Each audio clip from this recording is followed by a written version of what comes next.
প্ৰিয় দৰ্শক, এই ভিডিঅ'ত মই আপোনালোকক জনাবলৈ চেষ্টা কৰিম পলিটেকনিক কলেজত যদি আপোনালোকে পঢ়িব বিচাৰিছে, বিভিন্ন কোৰ্স কৰিব বিচাৰিছে, তেতিয়াহ'লে কি কোৰ্স কৰিব পাৰিব আৰু অসমৰ কি ঠাইত পলিটেকনিক কলেজ আছে, কেতিয়া এডমিশন হয়, কেনেকৈ এডমিশন হয়, কি অন্যান্য কথা থাকে, এই সকলোবোৰ কথা এই ভিডিঅ'টিৰ দ্বাৰা জনাবলৈ চেষ্টা কৰিম। যদি আপোনালোকে 2025 চনৰ কথা কৈছে, তেতিয়াহ'লে বৰ্তমান কিন্তু ফৰ্ম ফিলআপৰ নটিফিকেশ্যন ইতিমধ্যে জাৰি কৰা হৈছে। আপোনালোকে যদি ডেট আহিছে তেতিয়াহ'লে এপ্লাই কৰিবলৈ পাৰিব। আৰু এই ভিডিঅ'টিত মই ইন জেনেৰেল যিবোৰ কথা প্ৰতি বছৰেই যিসকলে নতুনকৈ এপ্লাই কৰিব বিচাৰিছে তেওঁলোকৰ বাবে ক'ব বিচাৰিছোঁ। প্ৰথমে আমি জানিবলৈ চেষ্টা কৰিম যে অসমত কেইটা পলিটেকনিক কলেজ আছে আৰু ক'ত আছে। আসাম ইঞ্জিনিয়াৰিং ইনষ্টিটিউট চানমাৰী গুৱাহাটীত আছে আৰু 1 নম্বৰ সেয়া। 2 number Padmashri Chandraprabha Saikiani girls polytechnic, কেৱল গাৰ্ল ষ্টুডেণ্টৰ বাবে, মহিলা ষ্টুডেণ্টৰ বাবে, মানে ছোৱালী পলিটেকনিক কলেজ বামুণী মৈদাম গুৱাহাটীত আছে। 3 নম্বৰ হৈছে আসাম টেক্সটাইল ইনষ্টিটিউট আমবাৰী গুৱাহাটীত আছে। নগাঁও পলিটেকনিক নগাঁৱত আছে। His royal highness the prince of Wales institute of engineering and technology যোৰহাটত আছে। ডিব্ৰুগড় পলিটেকনিক লাহোৱাল ডিব্ৰুগড়ত আছে। শিলচৰ পলিটেকনিক মেহেৰপুৰ শিলচৰত আছে। বঙাইগাঁও পলিটেকনিক বঙাইগাঁৱত আছে। ৰেচিডেঞ্চিয়েল গাৰ্লছ পলিটেকনিক কেৱল গাৰ্ল ষ্টুডেণ্টৰ বাবে গোলাঘাটত আছে। ডিফু পলিটেকনিক ডিফুত আছে। বাক্সা পলিটেকনিক বেলগুৰি পথাৰ বাক্সাত আছে। বৰপেটা পলিটেকনিক বৰপেটাত আছে। ধেমাজি পলিটেকনিক চিমেণ্ট চাপৰিত আছে। কৰিমগঞ্জ পলিটেকনিক মাইজগ্ৰামত আছে। লখিমপুৰ পলিটেকনিক বিহপুৰীয়াত আছে। গোলাঘাট পলিটেকনিক ফৰকাটিং গোলাঘাটত আছে। গোৱালপাৰা পলিটেকনিক গোৱালপাৰাত আছে। নলবাৰী পলিটেকনিক চানকুচি নলবাৰীত আছে। কামৰূপ পলিটেকনিক বাইহাটা চাৰিআলি কামৰূপত আছে। শিৱসাগৰ পলিটেকনিক ডিমৌত আছে। শোণিতপুৰ পলিটেকনিক ঢেকীয়াজুলিত। মৰিগাঁও পলিটেকনিক মৰিগাঁৱত। Udalguri polytechnic Bhergaon. Tinsukia polytechnic Makum.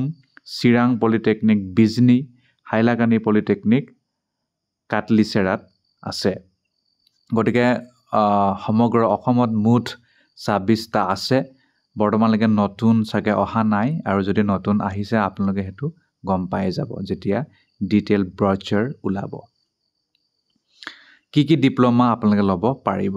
Civil engineering, mechanical engineering, electrical, computer engineering, instrumentation technology, chemical engineering, textile technology, agricultural engineering, architectural assistantship, textile design, electronics and telecommunication engineering, mechanical auto engineering, biomedical engineering, printing technology, industrial and production engineering, fashion technology, garment technology, medical electronics, food processing technology, mining engineering, modern office management, এয়া কেৱল গাৰ্লছসকলৰ বাবে, আৰু ইয়াৰ বাবে admission অলপ বেলেগকৈ কৰা হয়।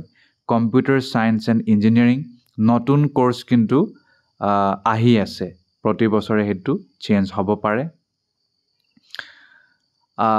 যদি আমি এতিয়া চিটৰ কথা কওঁ, আসাম ইঞ্জিনিয়াৰিং ইনষ্টিটিউট গুৱাহাটীৰ চিভিল ইঞ্জিনিয়াৰিং শাখাৰ 90টা চিট আছে। ইলেক্ট্ৰিকেলৰ 40টা, mechanical 40, electronics and communication 40, computer 40, chemical 35। Nagaon পলিটেকনিকৰ যদি কথা কওঁ, civil 60, electrical 40, mechanical 40, computer 30। HRH the POWIET যোৰহাটৰ যদি কথা কওঁ, civil 60, electrical 40, mechanical 40, electronic telecommunication 40, mechanical automobile 30, instrumentation technology 30, agricultural engineering 20। Dibrugarh পলিটেকনিকৰ যদি কথা কওঁ, চিভিল 60, ইলেক্ট্ৰিকেল মেকানিকেল 40। শিলচৰৰ যদি কথা কওঁ, civil 90, electrical 40, mechanical 50, electronic telecommunication 40। Bongaigaon civil 60, electrical 30, mechanical automobile 30।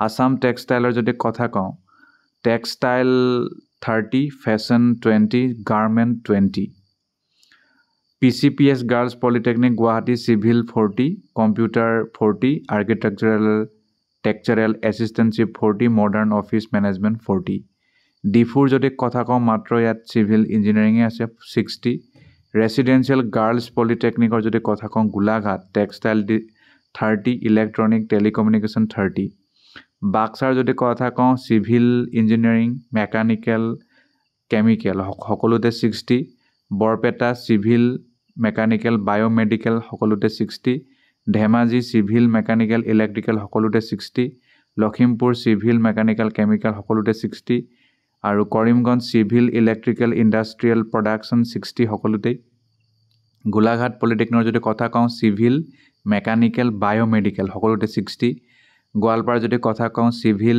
Mechanical electrical সকলোতে 60 নলবাৰী যদি কথা কওঁ ইলেক্ট্ৰিকেল ইঞ্জিনিয়াৰিং কম্পিউটাৰ সায়েন্স আৰু প্ৰিণ্টিং সকলোতে 60 কামৰূপৰ যদি কথা কওঁ ইলেক্ট্ৰিকেল ইলেক্ট্ৰনিক্স টেলি মেকানিকেল সকলোতে 60 শিৱসাগৰ চিভিল মেকানিকেল ইলেক্ট্ৰিকেল সকলোতে 60 শোণিতপুৰ চিভিল মেকানিকেল ইলেক্ট্ৰিকেল সকলোতে 60 মৰিগাঁও চিভিল ইলেক্ট্ৰিকেল মেডিকেল সকলোতে 60 তিনচুকীয়া চিভিল মেকানিকেল মাইনিং সকলোতে 60 Chirang polytechnic civil agricultural electrical সকলোতে 60 আৰু Udalguri civil mechanical food processing সকলোতে 60 Hailakandi civil computer science electrical engineering সকলোতে 60 গোটেই অসমত 4425টা পদ খালী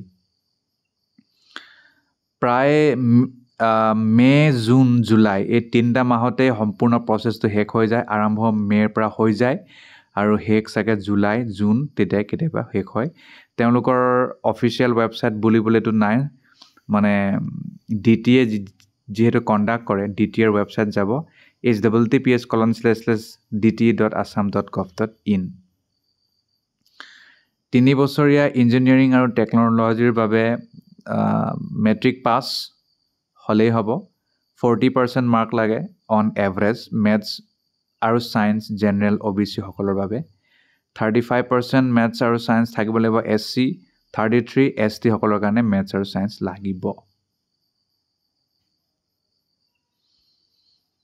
ওকে এজ লিমিট আছে আপোনাৰ সকলো ডিপ্লোমা কাৰণে দেই UR OBC MOBC 20 বছৰ 6 মাহ হ'ব লাগিব আৰু SC ST সকলে 23 বছৰ 6 মাহ PWD সকলে 25 বছৰ 6 মাহ ৰেচিডেঞ্চিয়েল এলিজিবিলিটিও লাভ কৰিব স্পৰ্ট কোটা আছে NCC কোটাও আছে আৰু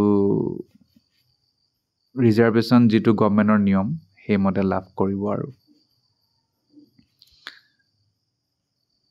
ইয়াৰ বাহিৰে কিছুমান স্পেশাল ৰিজাৰ্ভেশ্যনো আছে অসম চৰকাৰৰ যেটো নিয়ম সেইমতে আৰু হেতু লাভ কৰিব এডমিশনটো মেৰিট বেচিছতে হয় আৰু কেতিয়াবা পৰীক্ষাও পাতে গতিকে প্ৰতি বছৰৰ কথা বেলেগ আপোনালোকে চাই ল'ব সেইটো কথা